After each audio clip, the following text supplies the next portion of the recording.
দেখো বন্ধুরা, আমার মেয়ে সন্ধেবেলায় বসে ও গাজর আর পেঁয়াজ কাটছে। বলছে মা আজকে তোমাকে আমি হোয়াইট সস পাস্তা খাওয়াবো। তাই বললাম তাহলে তুই কর। বললো হ্যাঁ ঠিক আছে আমিই করব। তাই তোমাদেরকে দেখাচ্ছি ও কীভাবে করছে, সেটা পুরোটাই তোমাদেরকে আমি দেখাবো। দেখো তোমরা। পাস্তাটা সেদ্ধ হয়ে গেছে, গাজরগুলোও সেদ্ধ হয়ে গেছে, এখানে দুধ রয়েছে, পেঁয়াজ, কর্নটাকেও সেদ্ধ করে নিয়েছে, রসুন, ময়দা। এবার ও তৈরি করছে, এবার তোমাদেরকে আমি দেখাই।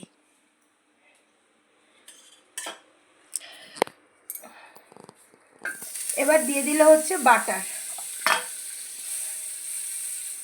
বাটারটা দিয়ে দিল।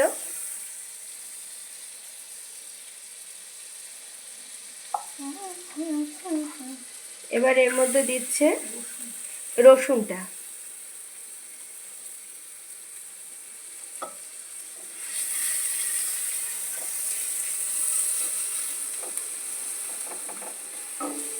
দেখো ভালো করে, তোমরা যেভাবে করছো সেভাবেই আমি দেখাচ্ছি। গ্যাসটা কম আছে, এটা করতে হবে। হালকা রসুনটা একটু হালকা করে ভাজা হবে, হালকা ব্রাউন করে ভাজা হবে। তারপরে আমি পেঁয়াজটা দেব।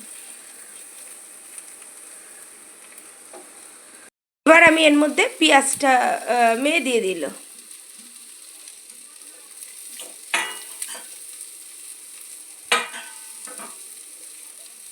দেখো ভাজা হয়ে গেছে। এবারে দেব গাজরটা দিয়ে দিলাম। এরপরে দেবো সুইট কর্ন। ক্যাপসিকাম চাইলে ক্যাপসিকামও দিতে পারে, কোনো সমস্যা নেই।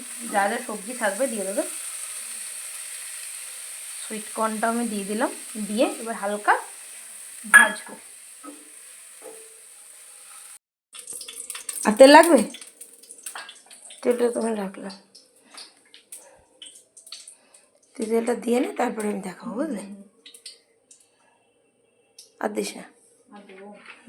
দেখো এই যেগুলোকে ভেজেছিল সেগুলোকে এগুলোকে তুলে রেখে দিল। রেখে দিয়ে এবার কড়াইতে তেল দিল, দিয়ে একটু বাটার দিল, দিয়ে ময়দাটা দিয়ে দিল, মানে হোয়াইট সসটা বানাচ্ছে মেয়ে আমার। এবার দুধ দেবে। এটা দিয়ে সারাক্ষণ নাড়তে হবে। হ্যাঁ, এটা দিয়ে ঘন ঘন কিন্তু নাড়তে হবে, না নাড়লে এটা তলায় লেগে যাবে। এবার এর মধ্যে পড়বে হচ্ছে, এইবার একটুখানি এই যে ঘন একটু ভাবটা হলো, তারপরে আমি দুধ দেবো। ঘন ভাবটা যেই চলে আসবে তখন ওর মধ্যে দুধ পড়বে। দেখো জলটা দেখাবো না, জলটা দেখাবো না, দুধটা পড়ছে, দেখেছো তো? এবার এটা দিয়ে এবার ঘন ঘন নাড়তে হবে।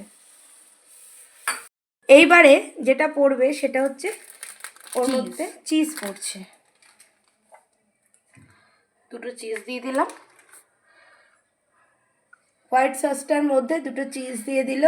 এবার এটা মেয়োনিজ, এবার মেয়োনিজ দিল।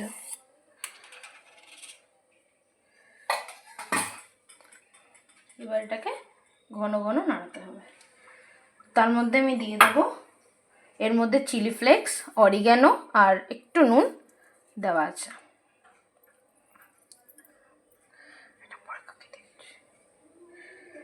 এবার এটাকে ঘন ঘন নাড়তে হবে। এবার গ্যাসের ফ্লেমটা একটু জোরে দিয়ে এটাকে নাড়তে হবে। এবার আমি যেটা করব সেটা হচ্ছে, আমি এই যা যা ভেজে রেখেছিলাম, পেঁয়াজ, গাজর, রসুন সব একসাথে দিয়ে দিলাম। তারপরে আমি পাস্তাটা দেবো। এবার আমি দেবো, একটুখানি নাড়িয়ে নিয়ে আমি পাস্তা দেবো।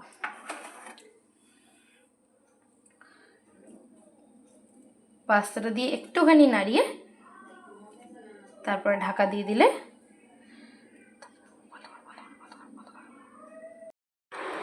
দেখো বন্ধুরা পুরো কমপ্লিট হয়ে গেছে। এবার মেয়ে তার দিয়াকে দিয়েছে খেতে। দেখো মা কেমন হয়েছে খেতে? মা দারুণ হয়েছে, দারুণ, খুব সুন্দর হয়েছে। আচ্ছা যাক, তাহলে তোমার নাতনি তাহলে ভালো জিনিস করেছে। দিয়া খাচ্ছে দেখো।